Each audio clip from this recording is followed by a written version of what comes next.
Hi everybody, I'm Greg Fishel. Welcome to bonus weather video number 1 for this week. And this bonus weather video idea came from one of my subscribers asking, what does all that stuff mean on that second almanac page with the solar declination angle and the azimuth and solar noon and all that sort of stuff, which I thought was a great idea. And so I figured I would devote one video to going through all those parameters and hopefully making a little bit of sense of it for you. So let me go on ahead and miniaturize myself here, and we're going to start off with that solar declination angle. What the heck is that? Well, as you all know, the Earth rotates about a vertical axis, but that vertical axis is not straight up and down. It is tilted at an angle of about 23.44 degrees to be exact. A lot of people just sort of round it to 23.5, but technically it's 23.44.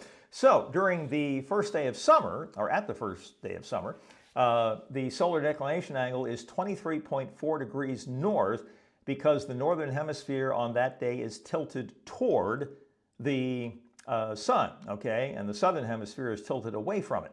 So the sun is directly overhead at 23.4 north, and on that day at RDU, the sun rises at 5:59, sets at 8:35, and we have 14 hours and 36 minutes of daylight. Then, on the first day of winter, which this year will be December 21st, the solar declination angle is 23.44 degrees south, okay, of the equator. Or sometimes people will just put a minus sign in front of it and say minus 23.44. And on that day, the sun rises to 7:22, sets at 5:06, and we only have 9 hours and 44 minutes of daylight. So we lose almost 5 hours of daylight from the longest day of the year to the shortest day of the year. But here's the key point about the solar declination angle. Basically, what it tells you on any given day is at what latitude the sun is directly overhead at solar noon, okay? The time when the sun is highest in the sky. We'll get to that in just a second. So we never have the sun directly overhead here because our latitude is about 35.9 and the sun never gets farther north than 23.4, okay? So it's never directly overhead, but it gets reasonably close, within about 12 or 13 degrees on the longest day of the year. But if you see the solar declination angle, whatever that value is for a given day, that is the latitude at which the sun is directly overhead at its highest point in the sky, okay? All right. Now, moving on ahead to the elevation angle, that is the number of degrees above the horizon. So 0 degrees would be when the sun is just coming up or going down, and if the sun was directly overhead, then that would be 90 degrees, okay? So on the first day of summer, the sun is directly overhead at 23.4, just rounding it off to the nearest tenth, okay? RDU's latitude is 35.9, okay?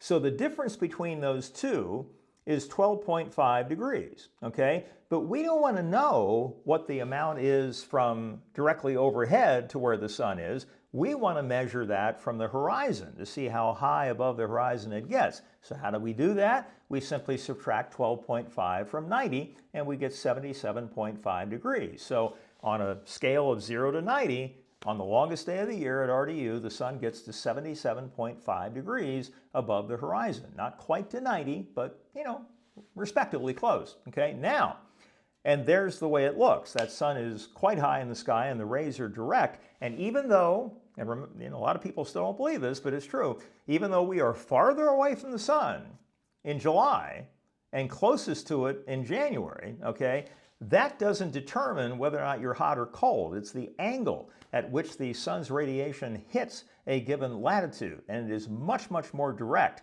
on the first day of summer than it is on the first day of winter. And that's why the summers are hot and the winters are cold, not the varying distance from the sun.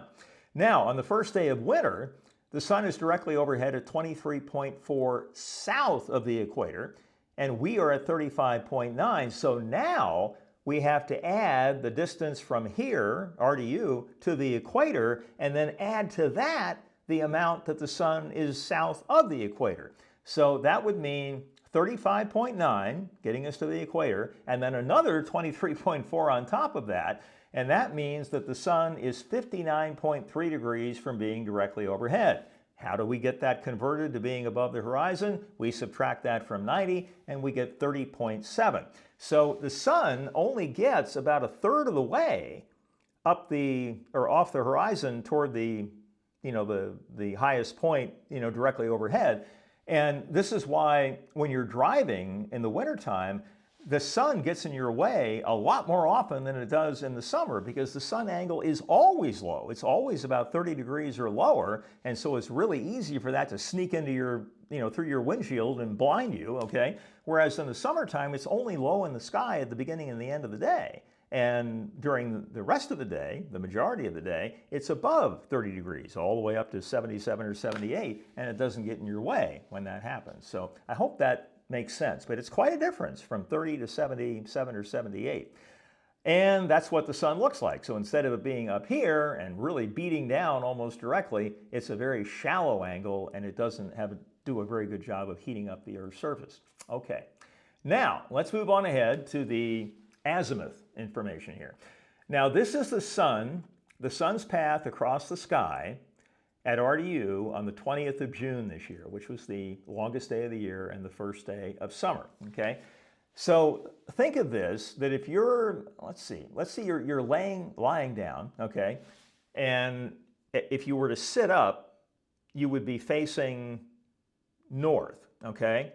So as you look at the sky, the sun is going to rise north of due east, and it's going to set north of due west, but during the middle of the day, it's going to cross into the southern part of the sky and get to about 77 or 78 degrees above the horizon. This would be directly overhead right here.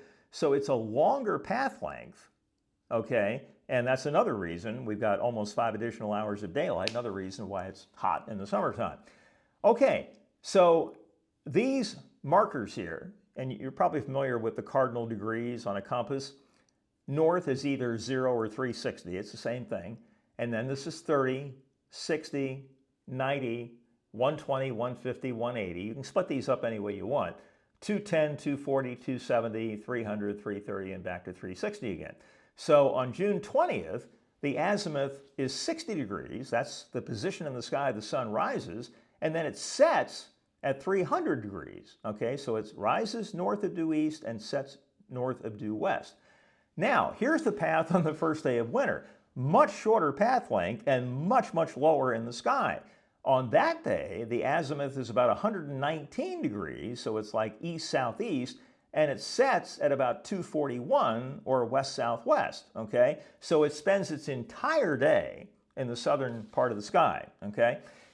And the interesting thing is, and I think I've mentioned this before, as much flack as the north gets for being, colder and terrible weather and all that sort of stuff, from March 21st on or about to September 21st on or about, the days get longer as you head farther north, okay? And so you get up around Seattle or Caribou, Maine, or someplace like that, they've still got daylight up till about, 10 or 10:30. And if you get up to the Arctic Circle, which is what, 66.6 degrees north or something like that, it stays light all the time, okay, in the summer, on the longest day of the year. And at the North Pole, it stays light continuously for 6 months, okay? And then in the wintertime, it's the opposite, where the days get longer from September 21st to March 21st. The days get longer as you head south. And at the North Pole, they go into 6 months of complete darkness. And if you're north of the Arctic Circle, you have at least a few days, depending on how far north you are, that it is completely dark 24 hours a day, okay? All right, so that takes care of the azimuth issue. And then finally, solar noon. So all solar noon is the time of the day when the sun is directly south and reaches its highest point in the sky. So this would be roughly what it would look like on the 20th of June, on the longest day of the year. And that's the path that the sun would take, okay, across the sky.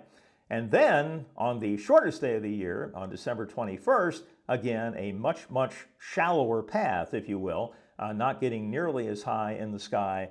And whatever solar noon is the time that the sun reaches its highest point and is directly south in the sky. So if you want to know, if you know when solar noon is and you want to sort of get your bearings as to what, the direction is of something, then never look directly at the sun, but if you can sort of see where the sun is, that's south. Then you can figure everything else out relative to that, okay?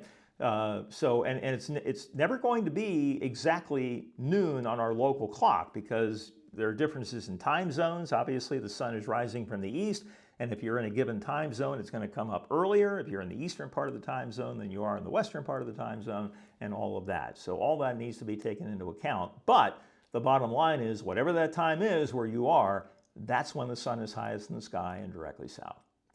Okay, that takes care of all 5 of those entities on the second almanac page. I hope that makes sense. If it doesn't, leave me a little comment and I'll try to clarify something for you. In the meantime, I hope you have a wonderful Monday evening, Labor Day evening, and we will talk to you again tomorrow with the next daily update and the next bonus weather video on Wednesday. See you later, everybody. Take care.